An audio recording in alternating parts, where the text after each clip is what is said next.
This episode of The Unstarving Musician is sponsored by Liner Notes. Learn from the hundreds of musicians and industry pros I've spoken with for The Unstarving Musician on topics such as marketing, songwriting, touring, sync licensing, and much more. Sign up for Liner Notes. Liner Notes is an email newsletter from yours truly in which I share some of the best knowledge gems garnered from the many conversations featured on The Unstarving Musician. You'll also be privy to the latest podcast episodes and Liner Notes subscriber exclusives. Sign up at unstarvingmusician.com. It's free and you can unsubscribe at any time. Welcome to another episode. I am so excited to be in your earbuds as always. Wherever you are, whatever you're wearing. Maybe you're listening on speakers, not earbuds, right? All right. It's been a while. A couple of weeks at least. I think this is the end of that holiday schedule I spoke of, so back to weekly. Real quick, I want to let you know that new videos are on the way for the Undercover Blues with Johnny Bergen, featuring yours truly on drums, will be on my YouTube channel at Rabonzo. There will be a link in the show notes. You can look for that. And lest I forget, before we get into today's guest, I want to shout out to the Starving Musician in Santa Clara, California, starvingmusician.com. They're kind of the namesake for the Unstarving Musician, which is this podcast and the website. It happened in a coffee shop. A friend who I'm sure was familiar with that iconic music store, Starving Musician in Santa Clara, said, "Your book should be called The Unstarving Musician." And then the podcast was born. So hey guys, if you're listening, thank you for that. My guest is Terry Carleton of Bones and Knives Recording Studio in San Jose, California. Music from Bones and Knives has been featured in major TV shows, including Grey's Anatomy, by the way. It's been in indie films, commercials for radio, and in some cases has led to helping clients procure major record deals. Terry studied classical, jazz, and composition on a full university scholarship. Playing in bands for the better part of 40 years, he's played live with many notables such as rockabilly legend Link Wray, pop and gospel vocalist Maria Muldaur, I'm sorry if I mispronounced your name, jazz B3 icon Tony Monaco.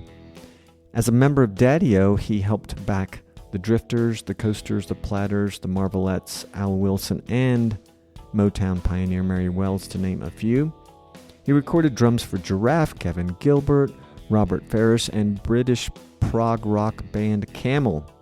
And he continues to co-write songs with the Camel frontman Andy Latimer. He's performed with the Beach Boys Al Jardine, Johnny Lee, Norton Buffalo, Akens, and Carey Ott, whose recordings from Bones and Knives have been featured on Grey's Anatomy. Did I mention Grey's Anatomy? Has also been featured on Unnecessary Roughness, and I'm not sure if those are both connected with Carey Ott. In any case, and Terry also plays the part of Ringo in the touring cast of The Reunion, whose records were also produced at Bones and Knives. He most recently was commissioned by Sean Mendelsohn, whose father is the late great Lee Mendelsohn, the original producer of the iconic Peanuts cartoons, to remix over 150 original Vince Guaraldi recordings from his Charlie Brown cartoon soundtracks. Most recently being a Charlie Brown Thanksgiving, kind of a 50th anniversary edition. We talk about his work on the Vince Guaraldi Charlie Brown recordings and Bones and Knives recording studios, his collection of odd instruments, meeting the Mendelssohns, the arc of Terry's career, and much, much, much, much more. Always more, right? Always much more. You can learn more about Terry's studio and career at bonesandknives.com. Man, this was a really fun conversation. All you people who come on the podcast are so interesting and so accomplished. All right, enough of that. Here is me speaking with Terry Carleton. God, I did something like 1,200 or 1,300 drum lessons, online for, from March of 2020 to, March of 2021 or whatever. And hey, what's that thing? Hey, what's that? I mean, it's just my my studio. It's insane. I have I have, a double bass drum set, a vibraphone, a xylophone, an upright grand piano. I literally have 200 guitars hanging I've seen out. pictures. You have so much gear. Don't even bother trying to list it all. I was like, oh my God, it's like Yeah, endless. It's it crazier is. than No, it's amazing. Yeah. But distracting as hell. Yeah. That's probably just as well. This is an audio only. But as a producer, I mean, I remember when I would produce records for people and I'd load my van full of sounds that I like, special snare drum, a 12-string Rickenbacker, and I'd show up to whatever given studio, with a bunch of gear to produce a band. And then, oh man, only if we had a fretless bass, like, oh yeah, that'd be cool. And but now in my home studio where I do most of my work, I've got it's all here. Electric sitar, no problem. You want a Vox guitar through a Vox amp? Okay.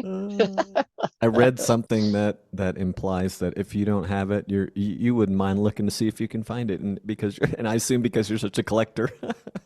I am. I just got this new instrument. It's new to me. It's over 100 years old. It's called a marxophone. Are you familiar with a marxophone? What would you say if I said yes? Oh my God, I can't believe you have one of those. Oh, geez. You know what a marxophone is. I'm stunned. No, I don't. Oh, you don't. You don't. See, you would. Me. I knew you'd be stunned. That was so great. You do? Wow, the secret handshake. Okay, so do you know the Doors' first album, the one with Light My Fire on it? I know that song and probably some others from the album. I don't know the album intimately, but I know the sound. There's a song called the Alabama Song, and then most people refer to it as the Whiskey Bar. Okay. Oh, show me the way to the next whiskey bar. I'll don't ask why. And then there's this little like mandolin meets zither. I'll don't ask why. And I looked it up, and I'm like, it's a what? A marxophone? And it's like this weird mechanized zither. And I'm like, that is so bitchin'. And I finally found one. And I've recorded one song with it, and it's breathtaking. It's this weird, mechanized zither, and it's got these little metal tines with a lead ball on the end, and the lead ball hits these strings and bounces up and down on the strings, and it's magic. That's crazy. Yeah, so I have it, and then I have a client come in. She's like, "Oh my God, I'm gonna write a song for that." so yeah, demo your new strangest gear to people, and they'll probably want a song with it. Totally. I just got it's made by Farfisa. It's an air organ. Huh. So it's just like that's got an engine that operates a fan, and then the fan blows wind over reeds. So there's no amplifier or speaker. It's essentially an acoustic instrument. It's like an accordion. Wow. That you don't have to squeeze. And so this same gal recorded with that. What's that thing do? I'm like, oh, can we add it to something? Yeah, we can. That's so crazy. And that's the stuff that you wouldn't have if you were out, at another studio. And as a producer, I'm always trying to find, something that will give the song a sonic thumbprint. I've never been a fan of albums where it sounds like they cut all the basic tracks on the same day, same snare drum, same bass drum, same guitar tone, same bass guitar tone.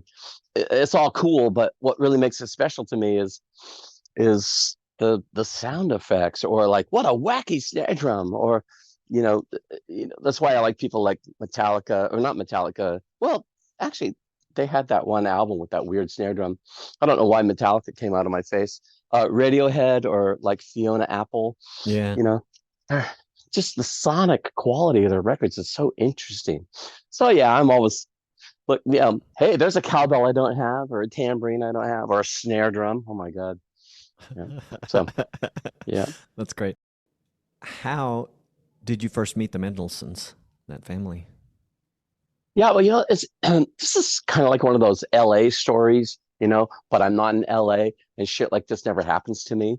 Um, and you hear the stories and you go, yeah, well, sure. If I lived next door to Burt Reynolds, great things would happen to me too. Uh, hey, read the room, Terry. Burt Reynolds. Anyway, I actually knew Lee Mendelson. And Lee Mendelson was the original producer of the Peanuts cartoons, and he's the guy that brought Charles Schulz and Vince Guaraldi together, and he produced all of those cartoons as well as a ton of other work that Lee Mendelson did. He did all of the Garfield cartoons, for instance, and he was also and he was also a really big sports biographer. And I worked on a Willie Mays biography that he did. And it just so happens that he lives in the San Francisco Bay Area, and I knew his daughter, Linda. So that's how I got the work. Through that, I met his son, Sean. And Sean, he wasn't essentially in the family business of Mendelson film and TV. He was kind of more of a DIYer. He got a degree in music, and he teaches music at the elementary school level, and he's a singer-songwriter. And I've recorded like 5 albums with him. And when his dad died, which was just a few years ago, just before the pandemic, Lee made it to, gosh, I think 93 or 94 years old. Long, fruitful, amazing life, right? Mm-hmm. The family business drafted Sean into the business because they needed a music guy, And so he said, hey, we discovered all of these old master tapes, and we took every track from every cue and digitized every single isolated multi-track. And do you think you'd want to try remixing one? And I'm like, remix Vince Guaraldi? Yeah, of course. I'm a huge fan. And so I remixed this one song, which is called No Time for Love, I think. And it was really cool, it was like a minor 3/4 swing, minor key 3/4 swing, this very haunting melody, and then it busts into like a 4/4 samba. And it's bitching, back and forth. And so I remixed the song, but I just mix it the way anyone would, faced with piano, bass, drums, guitar, extra piano, whatever. And they're like, okay, we grew up with this music. We've never heard it sound this good, So do you want to mix all of the TV specials? And I'm like, oh, come on. And they were serious. I got all but the Christmas one. The Christmas special, another producer in LA, I'm spacing on his name, but another producer in LA, a big time guy, remixed the Christmas album. And so the one that just came out, the Thanksgiving album, it's the first one that I remixed that they've released. And so, yeah, but it's funny, it's like probably the most important work I've ever done, or, and I'm doing it in my family room, my family room studio in my house. And that's so cool. And they're loving it. And the critics are liking it too. So they're not like, oh man, this guy clearly doesn't understand jazz, or, I didn't do anything like, I don't think anybody would. Well, maybe, but I really didn't do anything special. Just EQ, panning, reverb, and just putting the levels up where my aesthetic says, well, this is where the ride cymbals should be in a mix, and this is how the bass should be EQ'd so that it doesn't get in the way of the piano, and this is how the piano should be panned, and a bit of reverb on the piano, but not reinventing the wheel. The tracks were all so recorded. They were all recorded so well. And then the transfer process was done perfect. So I was given a wheelbarrow full of WAV files.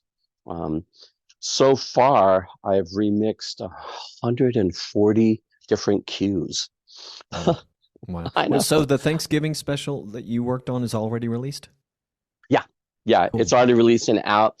And they released it on vinyl, on CD, and then, of course, all the digital platforms, because that's where all the money is. Right. Well, especially for, but I don't know what the arrangement is, but like if you have a body of work, it seems like I mean, you watch some of these guys that already had a body of work, they just keep Right. putting stuff out because it seems that streams for those guys makes Yeah. a big dent, or a big enough one. And I don't know if you know anything about it, but I am curious, is it the same for the estate of Guaraldi or whomever has the rights to that? Are they going to make money on it? I know a little bit about it. Don't take this to court, but from what I've been led to believe, their arrangement with the Guaraldis was that the Mendelssohns published it and produced it, and as such, they have ownership of the original tracks, so they can do anything with it that they want, including, remixing and re-releasing and so forth. And so all the royalties go back, as you would imagine, to the original publishers and songwriters. So the Guaraldi estate will definitely get money back the same way they would on any record sales in the past or any time a TV show airs. Sweet, you just bumped it up with the whole remix thing, and you're going to bump it up some more. Good for those guys. Yeah, that's great. It's really something, and some friends of mine going, okay, well, these people over at such and such, they're going to hate it because that's what they do. They hate everything, and the least I can say about it is no one hates it, But the most part, like there was this one YouTuber that did a review, and he goes, "This record is killing me." It's he talked about the minutia, and the guy really went into the weeds, and he goes, "I give it a 10 out of 10. It's amazing. It's one of the best jazz records I own." And that's so nice. And yeah, I know. But here's the thing. Turns out that if you have really great music and really great musicians and then really great engineers, yeah, that's a good recipe for a good record. Well, it just shows, man, the quality of what goes in at the beginning can make all the difference.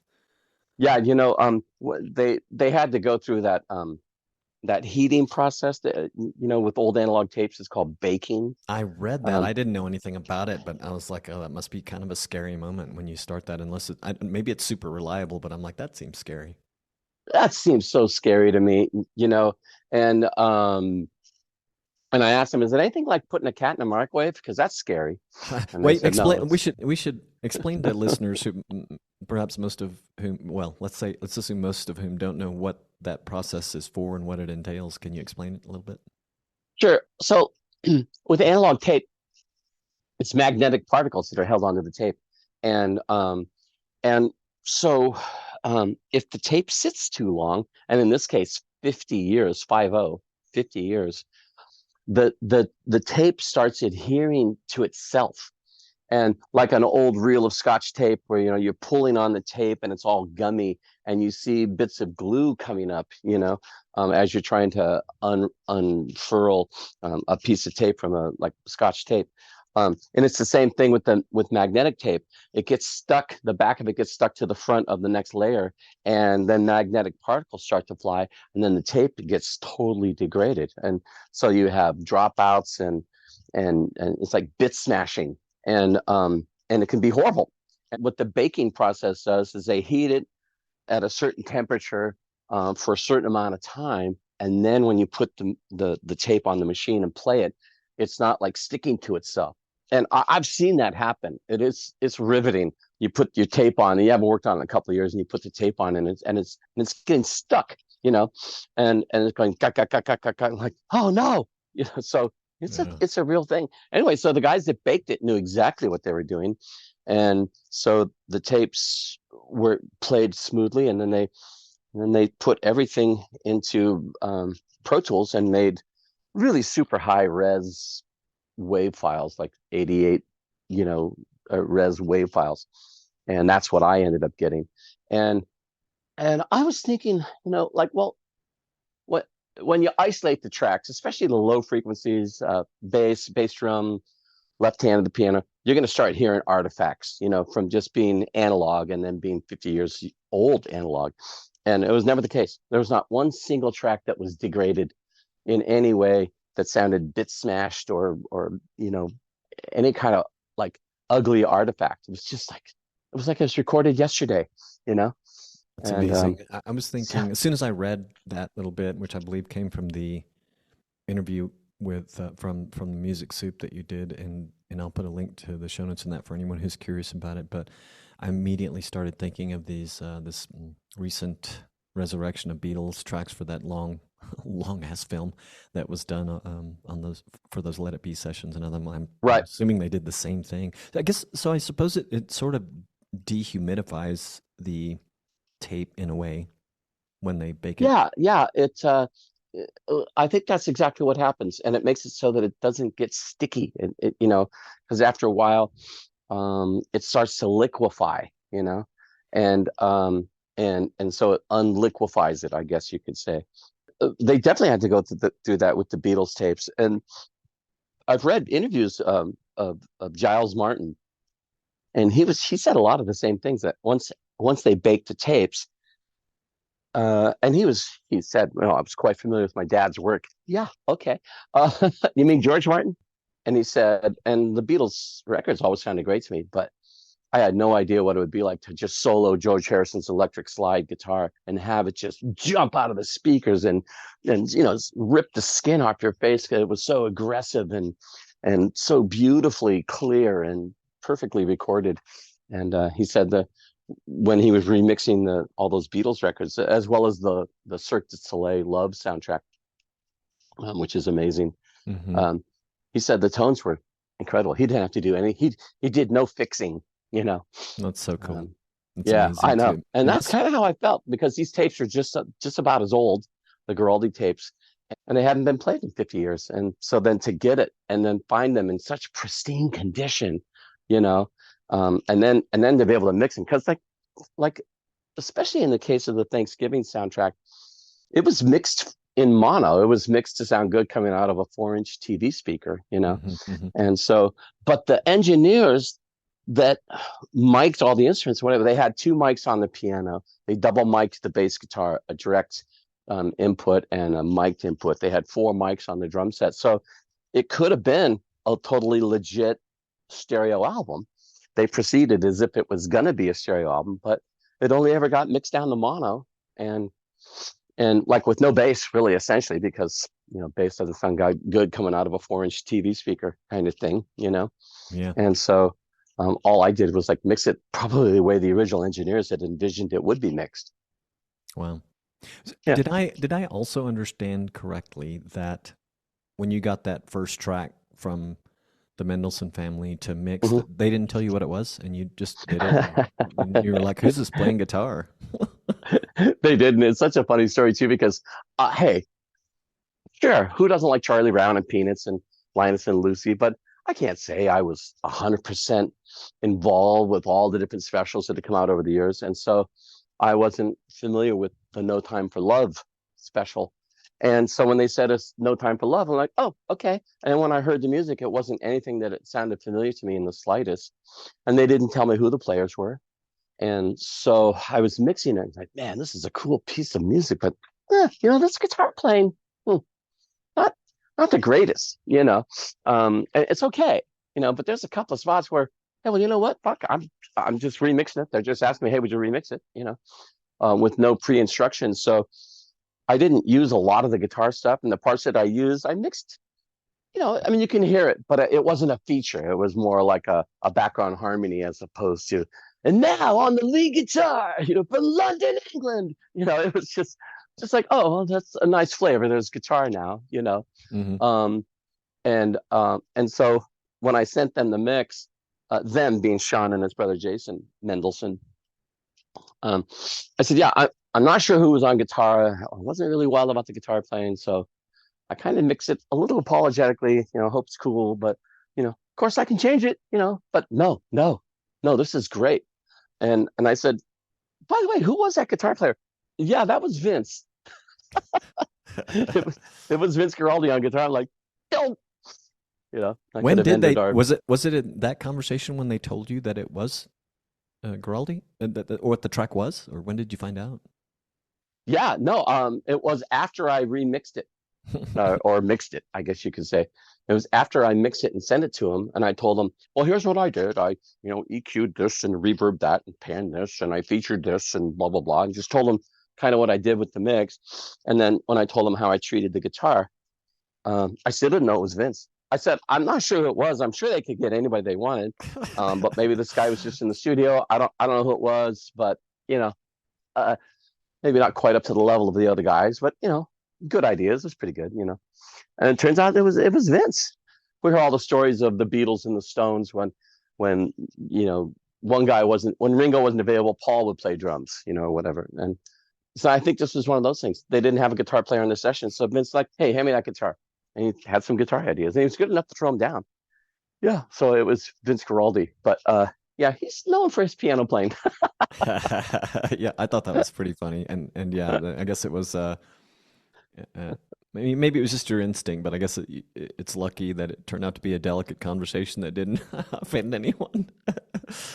But Yeah, I you know, if if it was, well, you know, the thing is if the guitar playing had been up to the level of the bass playing and the drumming, as well as obviously the piano playing, I wouldn't have had to have mixed it apologetically, you know, because it would have sounded like Wes Montgomery or whoever, you know, contemporary guitar player of the day back then.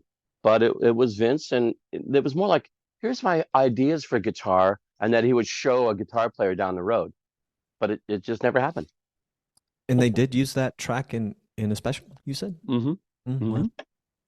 So I read also that you are still working on the project and been working on it for, at least at the time that you did the interview, I was reading, like 2.5 years, and Mm-hmm. that there was one more special coming. Did you already mention it and I missed it, or what's coming in 2024? No. I think because 2024 is an election year, um, there the next release is going to be "You're Elected, Charlie Brown." It's the political Charlie Brown show, and so we're actually starting in on that. Okay, I should know this. Monday, this coming Monday. Wow. And you're serious about the show? You're not kidding? Not kidding. Yeah, yeah. It's Um, amazing. yeah, I know. And I've done some preliminary work on it, and it's just killer. It's great. It's great stuff. The thing with Vince Guaraldi is, like anybody, you know, they know the hits, you know, but like you might be a big fan of the Eagles, say for instance, but don't know all their songs, you know, Hmm. and but it's all good, you know, and that's the thing, especially with the later shows. Well, we'd already heard Linus and Lucy, and we'd already heard, you know, the Peppermint Patty theme, and you know, we're familiar with a lot of those pieces of music that recurred throughout the shows. But he wrote a lot of new music, and you know, for each subsequent show, and a lot of that music is really cool. And he was working with guys that were half of his age. He was really digging the '70s, what can only be described as the East Bay funk scene, and East Bay in reference to Oakland, and Mhm. that's where like Tower Power came out, and other bands of that ilk, like Cold Blood, you know, these great funk bands with this really snappy drumming, and he was really attracted to that. And then he was also digging that when he found out that Stevie Wonder was playing his clavinet through a wah wah, you know, because Hmm. everyone thought it was a guitar. You know what I mean? Mhm. And so then he started putting his clavinet through a wah wah and plugging into a guitar amp, and That's it was crazy. really really cool. So he was digging the whole process, and so as the shows went on, they got less and less cool jazz and more like funk, you know. And with this drummer Mike Clark is so amazing. Wow. Um, I can't wait to hear some of that. yeah, And yeah, it's rad. is some of the music that you're going to be working on stuff that didn't even appear in shows or that you've already worked on? Yeah, that's a really cool thing. Is there's a lot of the cues, like on the Thanksgiving album. There's 20 29 tracks. Let's see, I happen to have a copy of the vinyl right here, and so the 21 tracks, and 9 of which are um, had never before been heard. Um, you know, they recorded more music than was ever used, and even to that end, there were cues that were used with only like 20 or 30 seconds, but it was actually like a total, like a full 3-minute piece with improvising and so forth. And so I got to do the whole 3-minute piece. Yeah, it was in the show, but not like this. you know. So And cool. but there are bits that people had never heard. And then I mentioned the Peppermint Patty theme. Um, and this was one of the real magical moments. There's been a lot of things like this where it had 4 keyboard tracks on it. And like, so, okay, well, that's a goat rodeo. Where do they all go? And so, well, I'll hard pan the grand piano to make it sound as wide as possible. And then there was the Fender Rhodes with the stereo tremolo. There was a Wurlitzer, there was a clavinet. And where do I put it all in the sonic spectrum? And both from an EQ and panning aspect. And so I've got these 4 keyboard tracks soloed, and it's heaven. It's angelic. It's so beautiful. And I'm listening to just these 4 keyboards soloed, and I think to myself, man, this would make a great bonus track. And I turn to Sean, who's sitting in the back of the room, and I go, this would make and he says, a great bonus track. And I'm like, yeah, exactly. That's so funny. So cool. There was a lot more there than I expected us to talk about, and it's super fascinating. Oh, it totally is. Yeah. And I'm probably, in a sense, feeling like I'm not going to let our conversation do it justice by veering away, but I'm going to veer away to ask you about something that my listeners may appreciate, and that is your career. This is obviously an important project for you, but you've performed with, recorded with, written music with a pretty impressive list of people. And I decided when I was reading through here, well, I'm going to piece some of this together for the episode notes. It looks really cool to make my life easier. Somebody wrote it. I'll tailor it up a bit, but it's huge. Right on. Yeah. And you've been, so I guess 2 things. I know you went to music school, but when did learning to record come in? And the second part is really, well, let me let you answer the first one first. When did the interest in like learning the whole recording studio thing come into your life? It's so funny. I wish I could tell you, well, as a kid, I'd always envisioned myself as a recording engineer. So I studied and and read the Craig Anderson books. No, it was purely a defensive move. I would, if I had any real aspirations as a singer-songwriter, and I worked with some really great producers here in the Bay Area, but these guys kept getting famous and moving away. And I was like, shit, and I got to a point where all my producer friends weren't local anymore. So I had a band at the time. We were called Cream of Ouija, and we started the album with Eric Valentine, and we shot through our budget. So each guy in the band bought an Alesis ADAT, if you remember those machines, the 8-track digital machines that you can stack. And so we stacked a bunch of those in my garage and mic'd up a drum set. We had 2 16-channel live mixers. Like one was a DOD and another was like a Mackie, shitty mixers. And we patched them together through like the headphone bank and finished the album on ADATs. And that was 1995. And then had the album mastered by a guy named Tardan Feathered, who has a recording studio in San Francisco called Mr. Toads. And he goes, okay, well, so the Eric Valentine songs, I barely had to do anything to. They were just like so powerful, and all the frequencies are beautifully represented and just slamming great.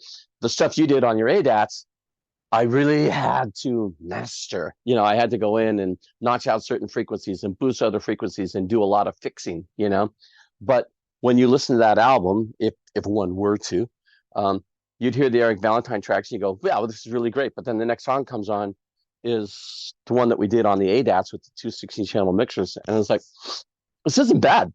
This isn't bad. And then even Eric called me after. He goes, man, congratulations on making such a great sounding record. I'm like, huh, yeah.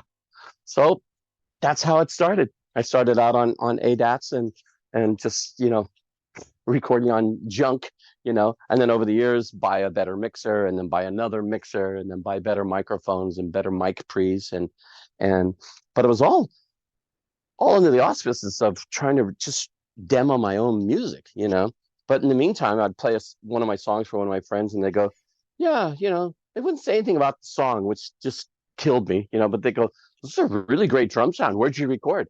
Oh, yeah, I recorded in my home studio. Oh, could you record me?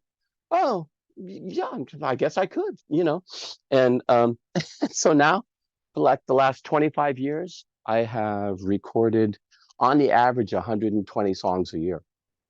And I have never had any fewer than like 4 album projects all running concurrently. So somebody comes in every Monday night, every Sunday day, every Friday day, gigs pending or whatever. And I have a Wednesday night client, a Monday night client. Yeah. And it usually takes people about a year to record an album, recording once a week. And yeah. And so what turned out to be like, sort of a side hustle, because I used to just essentially gig and teach for a living. And those were my main modes of income. And now recording is like the lion's share of my income. I still teach. I still see 30 drum students a week. And I teach some of them how to play guitar or piano, to teach them theory, but mostly drums. And so, yeah, it was just a complete accident, and like recording Sean, he heard me playing bands, and then he started hearing some of my material, and it's like, hey, can you record me? I'm like, well, yeah, okay, sure. And then 5 albums later, the Guaraldi thing, and those 5 albums, that over a 7, 8, 9 year period, you know what I mean? And so that's how that happened. And so now I record essentially for a living. I still record my own material, but mostly record other people. And it's a blast. I love it. I'm in my house, I surround myself with just killer instruments. I've got like the coolest drum set and the most beautiful bass guitars and yeah, Strats, Les Pauls, Rickenbackers, all the stuff. And so as a producer, like, okay, well, here's the color I want for this song, let's add xylophone, and it's great. And from what I've read and heard and observed, this is what a lot of producers do now. They don't necessarily go to the big expensive, $300 an hour studios. They record in their home. They make more money. The client pays less because they're not paying a brick and mortar, recording studio, which, I feel bad. Guys like me are the reason why a lot of our favorite recording studios have gone out of business. With the miniaturization of, the transistor and the relative affordability of recording gear. If you got laptop and a decent mic and a Pro Tools program, you can record a record, Right. And so that's kind of the genesis of my recording. Started out just to record my own stuff, and little by little start recording other people. And I love it, but it's not something I set out to do. If you're anything like me, you struggle to keep your energy level steady, especially in the afternoons. I love coffee, but try not to drink it after around 10:30 in the morning. Sometimes I have the forbidden third cup, but, normally. Making music, creating new podcast episodes, writing subscriber emails, and producing videos requires a lot of focus, can't you imagine? I'm talking about productivity and creativity here. Well, I found something helpful. It's called Magic Mind. After trying it, I found it to be an ideal fix for my afternoon energy focus needs. It's ideal to me because it's easy to drink and it tastes great. That's right, easy to drink. It's like a little energy shot. It has a short list of high-quality ingredients that will intrigue and likely help you. I think matcha may be the difference maker for me, but there are others, including Bacopa monnieri and cordyceps mushrooms. Those were both hard to pronounce, but it's intriguing, right? I really like the taste of Magic Mind, and I felt really good after taking it, and I'm not even good at taking supplements. I encourage you to check it out, especially if you struggle to stay focused like me. This month of January only, Magic Mind will help you crush your 2024 resolutions and goals, fully focused. Here's the deal. You can get 1 month for free when you're subscribed for 3 months at magicmind.com/JANTUM. That's like January and TUM for the unstarving musician. Again, that's magicmind.com/JANTUM. Use discount code TUM20. It's for an extra 20% off. which gets you 75% off in total. This only lasts until the end of January, so hurry up before it goes away. Again, get 1 month for free when subscribing for 3 months at magicmind.com/JANTUM. Use discount code TUM20, and you can find all this in the show notes if it's too hard to remember. Try it out. You'll like it. It seems like it's happened kind of organically over the years. You know, people hear you, both you're playing or you know, maybe in the teaching world it's like one referral at a time and you have these relationships. But was there, you know, I think, and again, for people who are listening, I'll point you to the episode notes for more about your work, and also we'll point them to your website. Was there anything outside of that just might be sort of an inspiration, a tip for people that, you know, would love to see their career grow this way? Can you pinpoint anything or some things that sort of made it happen? First of all, I'll apologize up front if it sounds like I'm grandstanding or preaching, but for me, I've been playing drums for so long that I'm really good at it. I'm very versatile. I can sit in and do a reggae gig. I can do a metal gig. I can play a jazz gig or whatever. So I can morph and you know, put on a lot of different hats. As a result, I tend to be something of an on-call guy, you know, because, you know, and so, you know, you show up to the gig an hour and a half early, you know, you have your gear straight, you know, you dress right, and so the old business adage, one gig leads to another. Every gig's an audition, and it's really true. And as a result of being a versatile live musician, that's also led to being a versatile recording musician.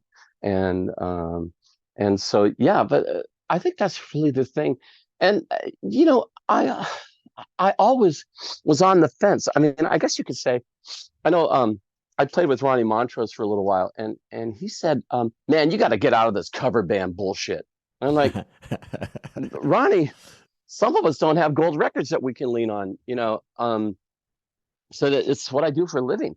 Yeah, well, you know, you ought to get out of that. And when I told him, look, playing in cover bands is what's afforded me my ability to practice my craft on a very steady basis and on a steady routine. And you know, you go out and you play a 4-hour gig, you know, you just covered the work of like 40 different drummers, you know what I mean? Or 40 different guitar players. And so I think that's what's helped mold me into the musician that I am. And, you know, playing in cover bands but it's never what I wanted to do. I didn't want to play in cover bands. I wanted to play, you know, I wanted to be Phil Collins. I wanted to be the drummer in Genesis or whatever, you know, and be a part of something big and original. And man, I'll tell you, for God, a better part of 30 years. I mean, I did the whole, you know, put a band together, write songs, have photographs and promo materials and music to send and make the call and get up early and call that guy at Capitol Records to sign that band, you know, and just bang on the door. And I did my damnedest to get that major deal, and it never happened. Got a couple of minor deals, but it never really panned out in that way. That's all I really wanted to do. And in the meantime, hey, you know, you got to eat, right? And so I play in cover bands, and you know, it's flexible hours, and yeah, you know, and so you know, that's what I did. And then the recording thing is there's really sort of a natural offshoot of that. I didn't go out and buy a recording studio. I bought a piece of gear at a time, you know, and then little by little, you know, you sort of learn how to use it, and you know, a running, you know, list of clients, which is helpful, you know, and part of that's just like kind of being out in the community. You know, it was just a guy today on Facebook, and he posted a picture of him or a video of him playing guitar and singing a song that he just written, and I'm like, yeah, man, let's record. He goes, okay. You know what I mean? You know, must be present to win or whatever, you know. And then a lot of my clients are younger, you know, they've got that energy, they gig, you know, they're sending out their demos, they're trying to get their record deal, they're trying to get their songs placed in movies and so forth, and get sync licensing deals. And a lot of them are doing well in that sense, you know. getting airplay, whether it's local or college, or the record they record here leads to a bigger record, exposure to another producer or whatever, and a link in the chain. That's really cool. I'm standing here in front of this wall of CDs in my studio, and they're all recorded here at Bones and Knives, which is what I call my studio. And it's like, yeah, that guy recorded with the guy from Pink Floyd. That guy was on Grey's Anatomy. Just yeah. That's nice. It's just been putting in the hours, and it struck me that the comment that you mentioned from Ronnie Montrose. It struck me that some people would have been like, yeah, you're probably right. I don't know how many would have maybe taken that advice to heart, but it strikes me that you had, I don't know how long ago that was, but it strikes me that, well, you already had enough sense to know what you knew, and that those gigs were still important. Yeah. I love that guy, and what a marvelous musician he was. And he was very earnest about his work. And fortunately for him and his career, like my friend Andy Latimer, who plays in Camel, they never had to play in a cover band. They never once played Brown Eyed Girl. Yeah, something to be said for that. Right? I guess it's just, I guess it's just a dedication to a certain whatever angle you decide to devote yourself to. And also, I mean, come on, let's talk about luck and place in geographically and all those things. Yeah. That's really the quotient that you can't. I've read interviews by people, and most of them refer back to that lucky break. I don't know how I got that gig. I was just in the car, kind of like my thing with the Mendelssohns. And I just happened to know Sean, and then they just happened to be working on this thing, and he just happened to ask me to mix one of these songs, and it snowballed from there. I didn't work for that gig directly. It just fell out of the sky on me, and it was like, how do you? That's like a lucky break, right? You can't calculate lucky breaks. It's like the 20-year overnight success, dude. Come on. Yeah, right. Exactly. Yeah, precisely. and just hope that if opportunity knocks and you can answer the door with your clothes on, and hit the ground running, Yeah.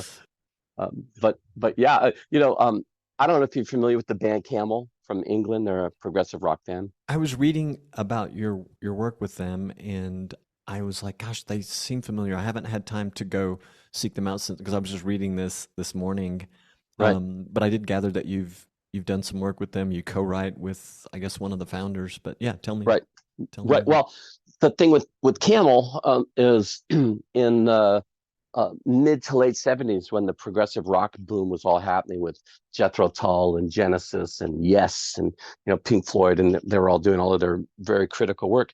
Camel was one of the bands that they were on London Records. They recorded at Abbey Road, and they were known as one of the great founders of progressive rock. Unlike the other bands that I mentioned, they never really had critical, like, commercial success, like with that crossover AM radio hit, like Yes had Owner of a Lonely Heart, and but Camel never had that big hit, but they always put out records. Like every 2 years they put out a record, and they were great records. And Andy Latimer, who was one of the founding members, just the only band he's ever played in. He started it when he was in his late teens, and now he's like 70, 71, and that's all he's ever done. Nice, they're still doing it. Never had to play in a cover band. The last gig they did was Royal Albert Hall, and they sold it out. Oh my gosh! Wow, I know. And it's all and he's only ever been in that one band, and so, like, man, if you can navigate a career like that, then fantastic. But things just have to line up. The Beatles, which were contemporaries of his and a band that he saw before they hit big, they were a cover band. They didn't write songs. They played all Chuck Berry and Little Richard songs and whatnot, Sure. And so that was always a formula that I looked at. It's like, okay, I'll play in this cover band and keep my chops fresh. In the meantime, when I'm not playing in cover band, I'm writing material, I'm rehearsing with my original band, recording, doing demos, trying to send songs out to people and trying to get some kind of business. But in the meantime, everyone's got a job, and that was just my day job, that and teaching, And you do some writing as well, I understand. Oh yeah, yeah, yeah. Oh, and again, this, I didn't plan for this. I didn't study journalism in school. I never aspired to be a writer, but a friend of mine did, Matt Blackett, and he's one of my bandmates from Cream Ouija, and he wrote for Guitar Player magazine for years. And I collect the guitars that I collect. I'm not Joe Bonamassa. I don't collect 59, 1959 Les Pauls. Like, no way. I can't afford one, let alone 10. I don't collect those. I collect the weirdos: Tysco, Kay, Kent, Harmony, Dan Electro, Silvertone. The weirdos from the 60s, the wannabes, the Asian and European and American wannabes that they weren't Fender, they weren't Gibson, they didn't know how to make a guitar play great or look particular or sound particularly good, but they could put blue boat sparkle on them and 4 pickups and mother of toilet seat buttons and stuff. And those are the guitars that I write about. The weirdos. Oh my and gosh. and so I started out just as a contributor to Guitar Player over 20 years ago. And just every now and then they would have they had a column called Vintage Vault and another one called Pawn Shop Prize. And I would just write an article about one of these weirdos and they would publish it. And then Mike Melinda, the guy that wrote the Music Soup piece that we're referring to, he was the editor there for over like 25 years. And he says, "Hey, do you want your own column?" I'm like, "What? Me?" you know, and um, uh, and he says, "Yeah, I think we'll call it Whack Job, and just write about the weirdos." I'm like, "Yeah, yeah, it sounds great." So that's been about 15 years now. I've been writing my column, and it's every other month. That's cool. Write about one of these weirdos, and but yeah, I don't deserve that gig. You know what I mean? I didn't go out and seek it. It just, I was in the car. It just fell on me. And like I was saying before, that's that element of luck. How do you calculate for that? It just happened. Wow, And that's cool. yeah, and it's a blast. I love it. And I would buy a guitar just based on how it looked. But then now I have to write about it. I'm like, oh, here's a Goya guitar. So that's a Spanish word, Goya. It's made in Sweden. Go figure. That's too funny. And And do you still teach at Starving Musician? yeah, yeah. Ironically, the Starving Musician is where I teach. And yeah, see 30 drum students a day. I'll see 10 today, Oh starting my in gosh, 2 hours. Yeah, that's yeah. crazy. And how long have you taught there? Oh, so long. I can't even count. 20 years at least.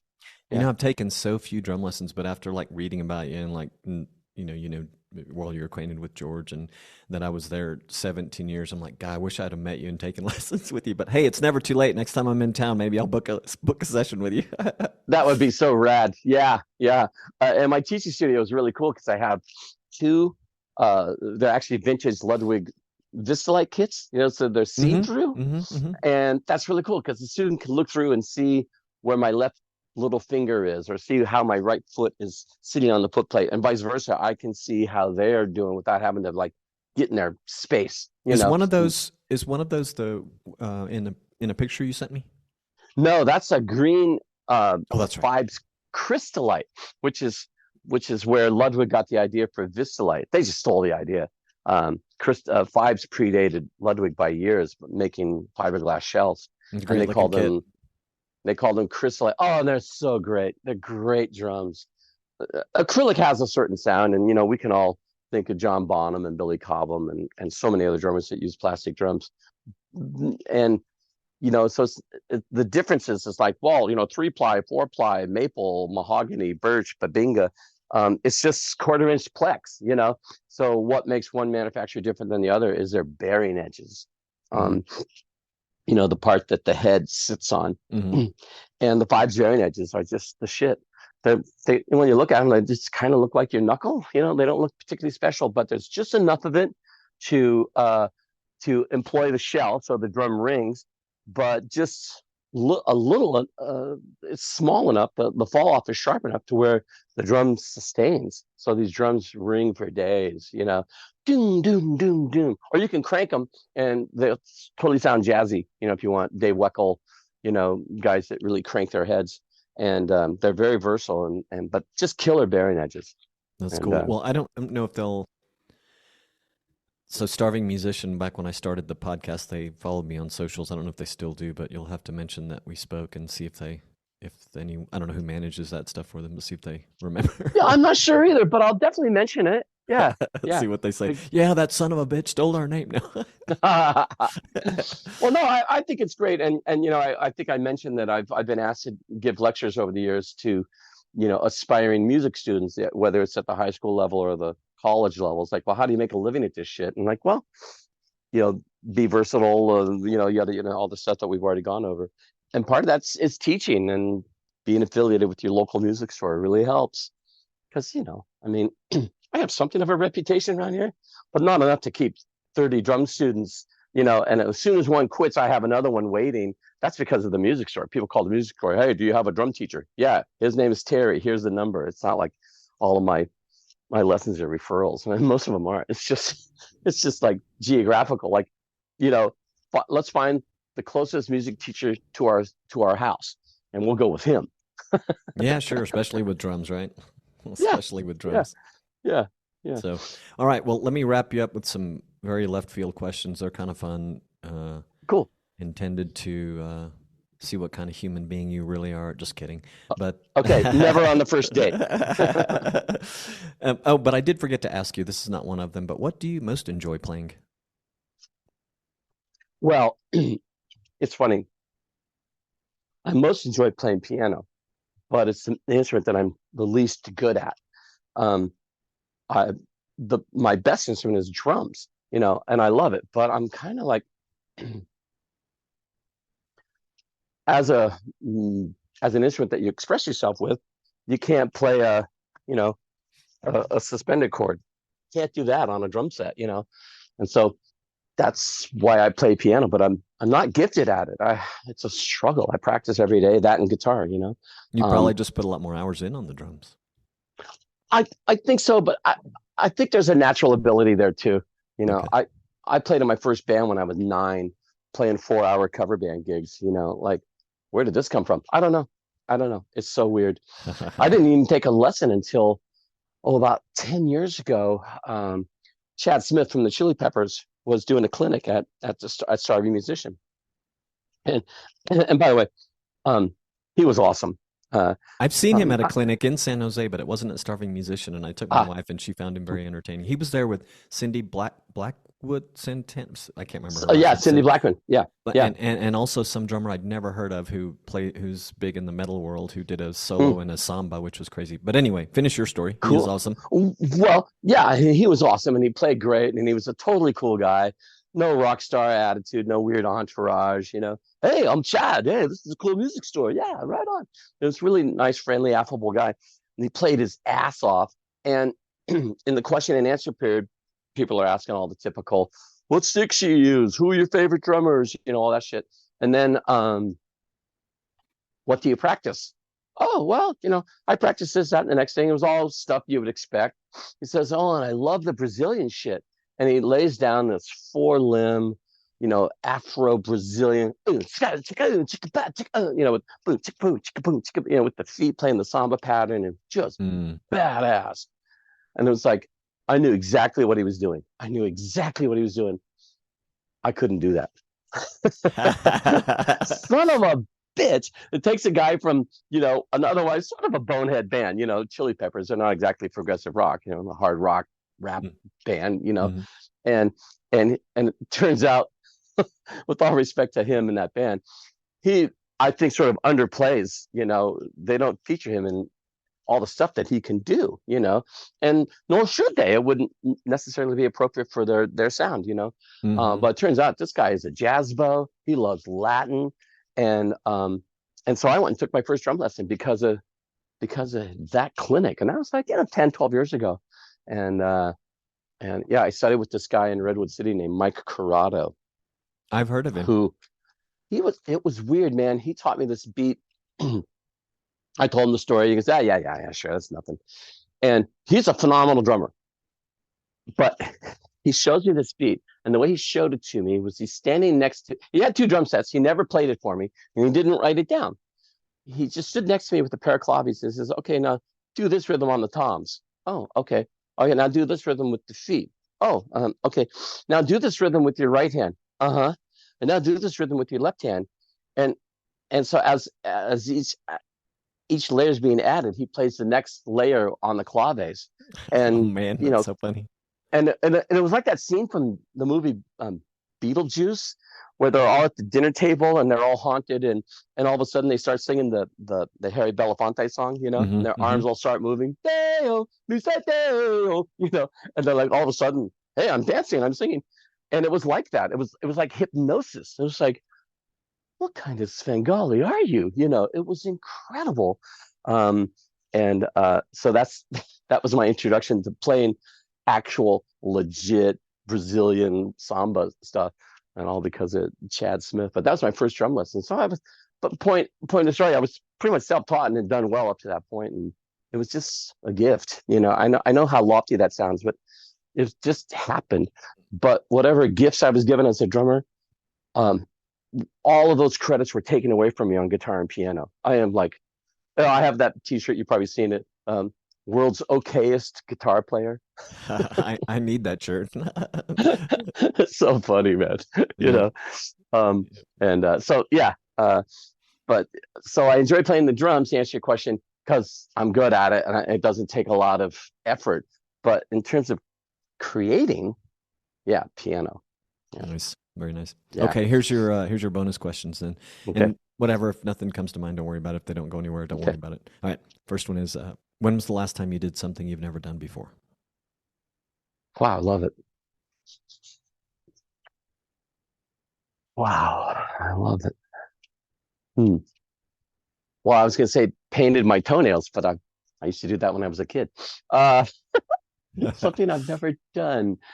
Musically or otherwise? Sure. Well, I never recorded a marxophone before.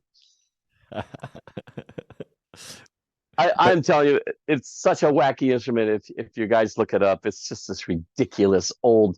It was made in 1920 thing, and then when you hear it, it's breathtaking. It's like, crazy. How long had you had it before you actually recorded with it? Oh, a week. Yeah, It didn't take long. You probably show all the new stuff off to your clients to see if they bite. Yeah. I have to play it at least once in order to demo it to them. Yeah. And the big thing with the marxophone, this thing is over 100 years old, and so the strings were black, the tuning pegs were black. This thing, I just knew that if I was going to try to tune it, I go bing, bing, bing, bing, bing, bing, bing, bing, bing, bing, bing, that would break the strings, right? No, it didn't break a single string. I got a dulcimer hammer, tuning hammer thing, and they all came up to pitch, and they hold their pitch, and it's just amazing.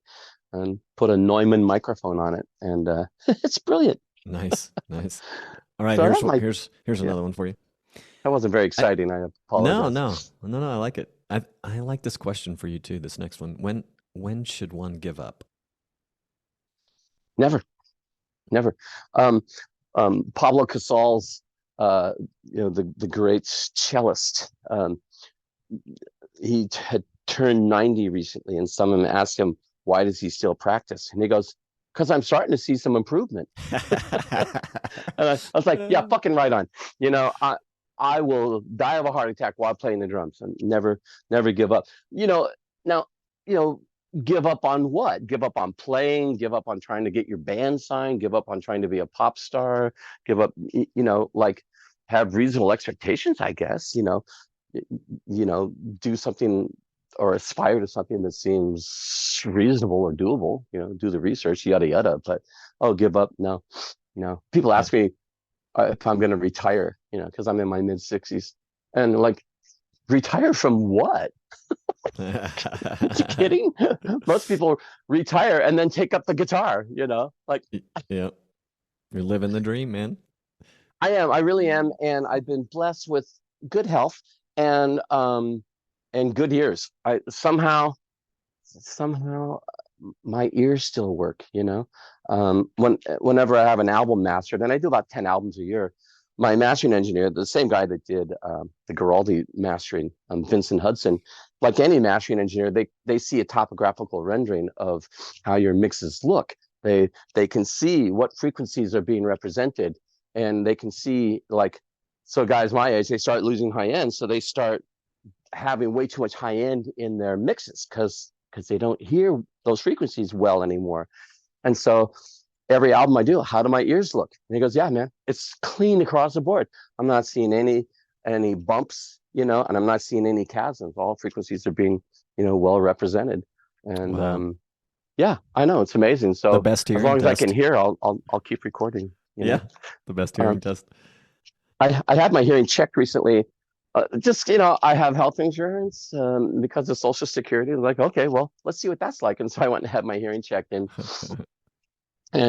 she said, yeah, you have hearing loss, but it's consistent with somebody your age and your occupation. And I said, yeah, I kind of fudge on the application a little bit. She goes, yeah. I said, well, I told you I was an 89-year-old jackhammer operator. That's funny. Well, I don't know. I don't have any ringing in my ears or, any kind of tinnitus or anything like that. And early on, when guys would point their Marshall sacks at me while I was playing drums, like, no, that can't, no, turn that thing away from me. You're going to sterilize me, Exactly. Okay, Yeah. last one. Okay. What are you devoted to? Wow. God, I love this question. Oh man, this is going to sound like something from a 50s, Superman soliloquy, but truth, just truth. There's so much deception in the world, and it's just so seldom do we witness people telling the truth. And whether it's through their art or their music or their speeches, it's like you just can't help but to think everyone is duplicitous. Like they say one thing, but they mean another, and that lack of sincerity, it so shows like in their work or the things that they do. And yeah, truth is always the best way. I like I that. know how it sounds, but on a big ethereal level, on a day-to-day level, devoted to my wife. She's been a rock. We've been together for so long, and we still turn each other on. Hey, did you hear that podcast? Or did you want to go and see this band? I never heard of that band. Yeah, we should go check them out. You know what I mean? We still find things to amuse each other and a reason to stay healthy for each other. You know what I mean? My otherwise good health is, I definitely attribute it to her. I'd eat hamburgers for breakfast if it was up to me. It's easy, right? Oh yeah. Yeah. Okay, so bonesandknives.com looks like a great place to learn about what you've got going on. I didn't see any links to socials, but I heard you say something about Facebook. Do you have any like socials that you like people to find you on, or no? Just come here. I know, man. And this is another thing. My friend Vincent, who's been doing mastering for me for some 15 years, and the guy that mastered the Guaraldi albums, he doesn't have a website, he doesn't have a business card, and he has no social media presence. And I think that's just like, that's so cool. How do you get work? He goes, it's strictly word of mouth, like literally word of mouth. And I'm kind of like that. I mean, if you go to my website, you'll see that there's still huge areas that haven't been updated, and it's frankly a mess. But I've got so much work. I don't have time to stop and try to get more work. You know what I mean? By sharpening my social media skills and whatnot. And so yeah, I'm on Facebook, but just as Terry Carleton, and I don't have any other social media sites. And like I say, my website's deplorable. This is good inspiration to go and fix it. I know how. Well, you know what? You're busy putting out good work, so that's what. Yeah, knock on wood. And if it slows down, maybe maybe I should get my website together. But I've got more work that I can manage right now. It's just crazy, So, you should just put that on your website. It's like, I'm sorry, this website needs updating, but I have more work than I can manage while I get more calls. If any of you all want to fix it for me, there's some studio time in it for you. Nice, very nice. Well, next time I'm in San Jose, I'm going to see if I can, if you can squeeze in time to meet up at whatever social gatherings we can scare up. It sounds like it'd be fun to have. Oh, that'd be great, man. I'd love to show you both of my studios. They're both just wonderful. And squeeze in a drum lesson, that'd be rad too. Oh, nice. Yeah. Very nice. Hey, now let me ask you, Robanzo, because I know your name's Roberto. but you tagged Bonzo on. Is that a tribute to John Bonham? It is a friend. I was doing it was an original band actually in the Bay Area, and whenever things went sideways, the guitar player would always break into that big part of, I think it's the Lemon song, where that part where it's down, so the whole band had just, it never failed at least once a practice, and the bass player started calling me Rabonzo, and it kind of stuck. Well, that's great. I mean, you can't hear that word Bonzo and not hearken John Bonham. He was so great. No, I know. He was, man. He was. I saw the Tubes open for Led Zeppelin, and Prairie Prince was playing Ludwig Visalice, as was John Bonham. And I was like in high school. Oh, and I'm my like, gosh. Okay, I guess that's what I'm going to buy. And so that's when I went out and bought my ridiculous, Ludwig Visalice Octoplus, Nice. And that's one of my teaching kits. That's in my teaching studio. I still have it. That's so cool. I'm just a few years younger than you, and when I was finally, old enough and independent enough to go see them, poor bastard died. So that was the end of that. But I have seen, I've never seen John Paul Jones, but I've seen the other two guys in various forms and even together. But yeah. Yeah. Did you see the No Quarter tour? The Page I think Plant I did. No Quarter, yeah. where they had all of the Indian drummers. I believe I did. So great. Yeah, that was just bitching. Yeah. Done some good work. Yeah, great stuff.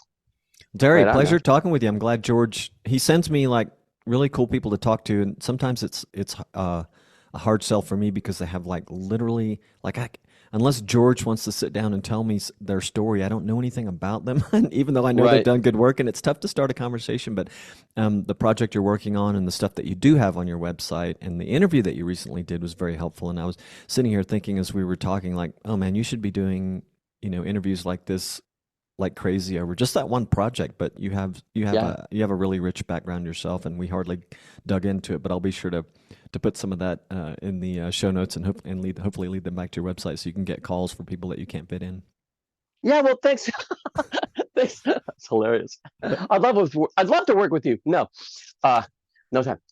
No, it's been lovely talking to you, and I totally appreciate it, and I hope you can edit this down to something that's logical, palatable. Thank you very much. Have a great day.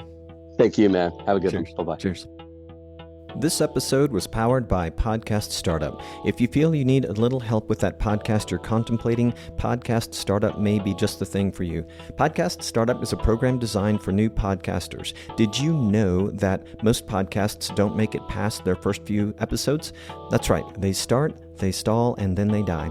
Sustaining a podcast ain't easy. It's commitment. A lack of planning and misaligned expectations are a recipe for fast burnout and fade out for podcasters. This is exactly the kind of thing that Podcast Startup was designed to help you with.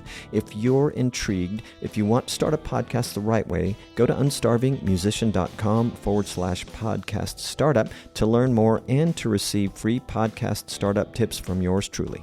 Thank you for listening. You can leave us feedback, questions, comments, complaints at unstarvingmusician.com/feedback. If you enjoyed this podcast, please follow us on Apple Podcasts, Spotify, or wherever you listen. If you love this podcast, please visit unstarvingmusician.com/crowd sponsor to learn about the many ways of showing your love and support. Your support does indeed equal love. The series music you heard in this episode is New Gods Part 2 by yours truly. Find links for all the places to hear the full version with vocals by yours truly at rabonzo.com. If you do not yet have a website for your music, check out Bandzoogle. It was created to help musicians and bands build their website and manage direct-to-fan marketing and sales. Bandzoogle has amazing design options, a commission-free store to sell music, merch, tickets, and more, plus tools that can capture detailed fan data for you. Try it at bandzoogle.com. Use the promo code ROBONZO, that's ROBONZO, to get 15% off your first year. Find links for all the people and things talked about in this episode at unstarvingmusician.com. Peace, love, and a whole lot of gratitude.